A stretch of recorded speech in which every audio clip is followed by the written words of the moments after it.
hati. Kan hub itu cinta. Cinta itu anaknya di dalam hati. Hubbud dunia, mencintai dunia, berarti letaknya itu di dalam hati seseorang. Ada beberapa macam tingkatan tentang hubbud dunia. Dari tingkatan yang paling dicela sampai tingkatan yang tidak dicela. Dunia, duit dunia.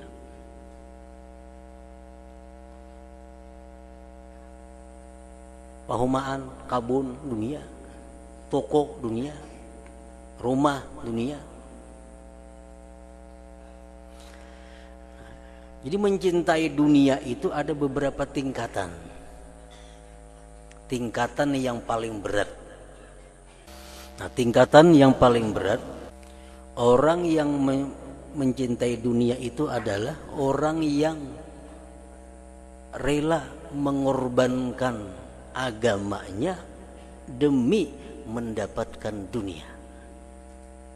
Contohnya, inya karindangan lawan perempuan. Perempuan ini non muslim, non muslimah. Karena inya cinta kepada perempuan itu, dia korbankan Islamnya, dia pindah agama asal dapat perempuan yang dia cintai itu. Ini hubbud dunia yang paling tinggi mudaratnya.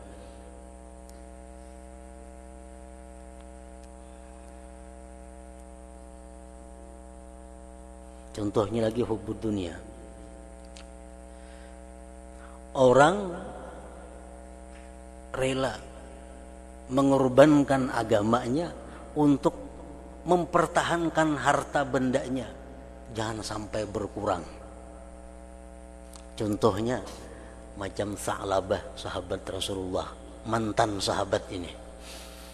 Nah, mantan sahabat Rasulullah Sa'labah. Sa'labah ini punya harta, orang miskin dulunya, fakir, sangat fakir.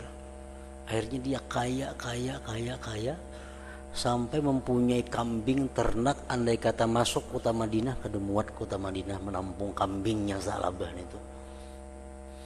Kebanyakan bisi kambing. Akhirnya dia pindah dari satu bukit ke bukit yang lain, daripada gunung ke gunung, untuk menampung kebanyakan kambingnya. Turun zakat, perintah zakat Allah, setiap 40 satu kambing sampai 100 ekor kambing satu kambing, 200 ekor kambing 2 kambing zakatnya. Ini puluhan ribu besi kambing, berapa zakatnya?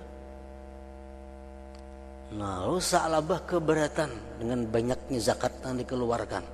Wah, ini bukan zakat lagi, ini perampokannya Sa'labah ngarannya. Nah, dia menghina Allah. Sa'labah kadang mengakui lagi tentang kewajiban zakat. Akhirnya dia dicoret daripada sahabat Rasulullah.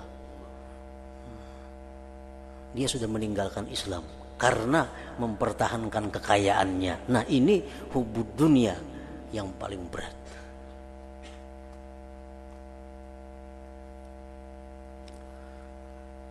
Orang-orang berani mengorbankan agamanya asal dapat sesuap nasi, pindah dari Islam ke agama Kristen, dari Islam ke agama Hindu, Buddha, hanya untuk mendapatkan kekayaan.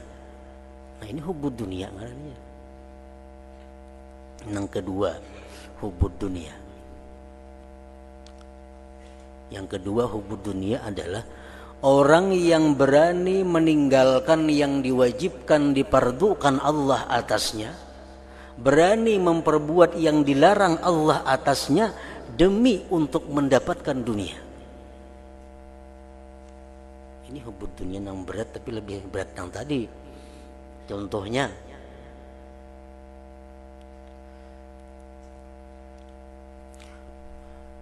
ini ada satu bisnis menguntungkan.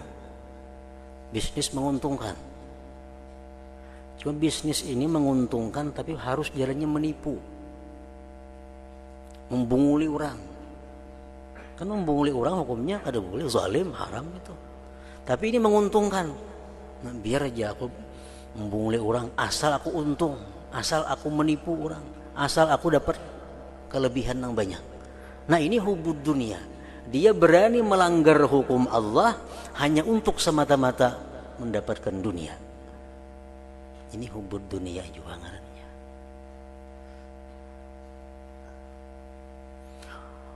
Hakun kada bisa sembahyangan, pray sembahyang, asalkan jangan hilang pekerjaan. Nah ini hubud dunia nomor 2.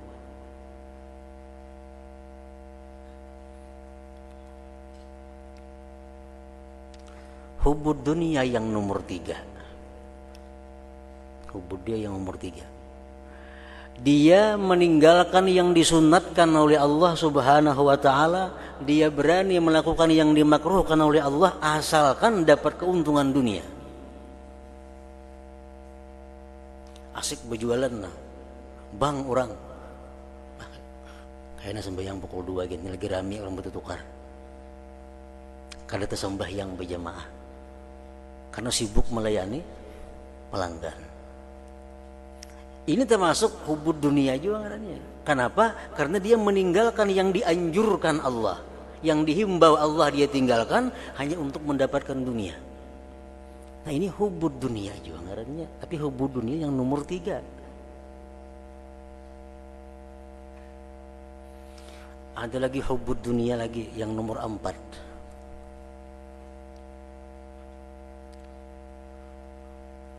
Dia kurang berzikir, dia sembahyang kada bewirid, dia kada tahajud malam hari. Kenapa? Karena keuyuhan mencari dunia. Sembahyang berjamaah, salam ngur hilang langsung ke toko. Berjamaah ya sembahyang cuma untuk berzikirnya kada kawa. Ini hubud dunia juga ngarannya. Kenapa? Karena apa yang ia dapatkan dari dunia itu dibanding dengan zikir pahalanya jauh lebih banyak zikir. Dia tinggalkan zikir hanya untuk keuntungan dunia. Orang dulunya ingat kepada Allah Subhanahu wa ta'ala. Orang yang dulunya berzikir kepada Allah 10.000, 20.000 sehari, 100.000 sehari berzikir. Begitu ini masuk ke dalam satu usaha, akhirnya berzikir kepada tinggal 100 lagi sehari. Pada 10.000 dulunya berzikir, karena dia berusaha, kelapahan, keuyuhan, 100 lagi berzikir. Pada 10.000 dulunya. Nah ini orang hubud dunia juga katanya. Hubud dunia yang membahayakan itu adalah yang pertama tadi, yang kedua, yang ketiga, yang keempat ini pun hubud dunia membahayakan juga kepada seseorang. Nah, namun hubud dunia yang keempat ini kada sampai kepada masuk yang sangat dicela, walaupun dicela juga. Orang nang katuju bepandir nang kada faedahnya. Ini mencari hiburan, mencari keramian dengan bergaya bepandir, kada ada faedahnya. Jakanya berzikirnya berapa boleh? Ini orang hubud dunia juga ngarannya.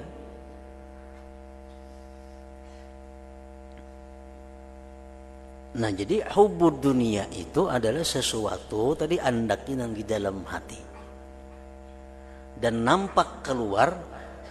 Ciri-cirinya ya seperti tadi, tanda-tandanya. Ada orang hubud dunia yang rela meninggalkan Islam demi dunia.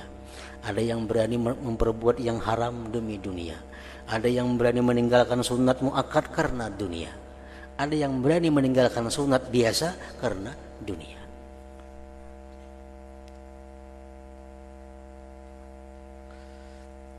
Nah, jadi kalau kita berpikir demikian, boleh dikatakan hampir umumnya manusia itu adalah hubud dunia. Umumnya hubud dunia. Kenapa? Andai kata dia hubul akhirah, maka 24 jam waktunya digunakannya untuk akhirat.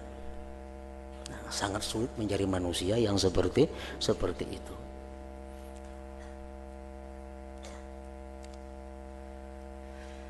Ada beberapa tanda-tanda hubud dunia dalam hati. Hubud dunia dalam hati. Kita bisa menilai orang itu hubud dunia atau kada bisa kita menilai. Karena tanda-tanda itu hanya adalah merupakan satu petunjuk, bukan 100%. Bukan 100%. Tanda-tanda. Yang tahu bahwa diri kita ini hubud dunia atau kada, diri kita sendiri. Yang tahu pada Fulan bin Fulan itu hubud dunia, Fulan itu sendiri. Bila kita mengatakan bahwa Fulan bin Fulan itu hubud dunia, kita lebih hubud dunia daripada dia. Lebih hubud dunia daripada kita.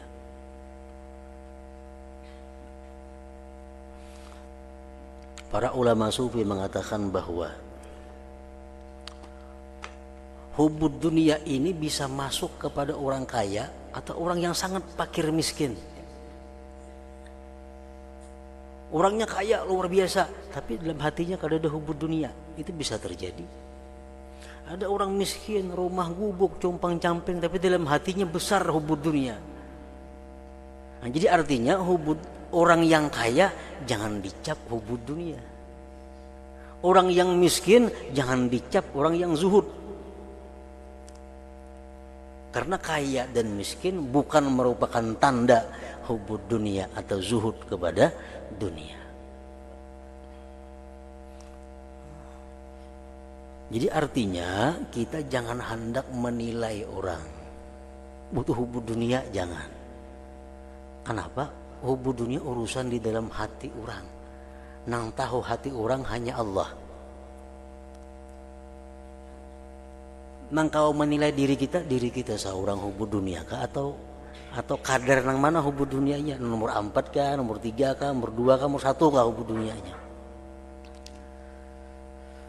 Alamat-alamat rumah yang megah itu kada bisa dijadikan tanda bahwa pemiliknya itu hubud dunia. Kalau dia berpendapat bahwa setiap orang yang punya rumah megah itu hubud dunia, ini orang akan berbahaya. Di dalam manakib para aulia, Syekh Abdul Hasan Asyadzili rahimahullah, beliau punya rumah, punya gedung lebih mewah daripada gedungnya sultan raja. Padahal ini Syekh Abdul Hasan Asyadzili, aulia besar.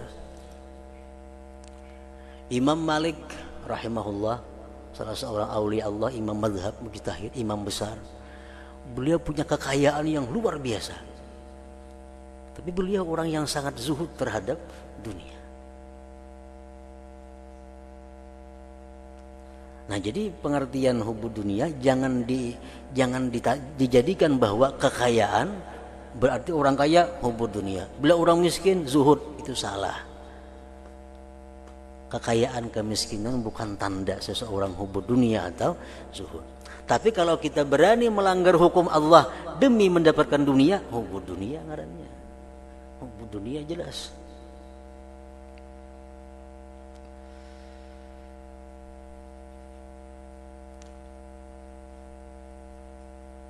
Nabi Sulaiman, nabi yang paling kaya.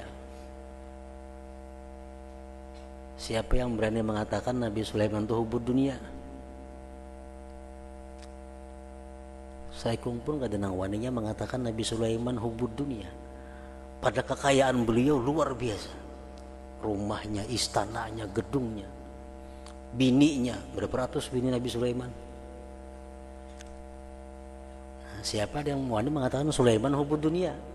Kedua ini.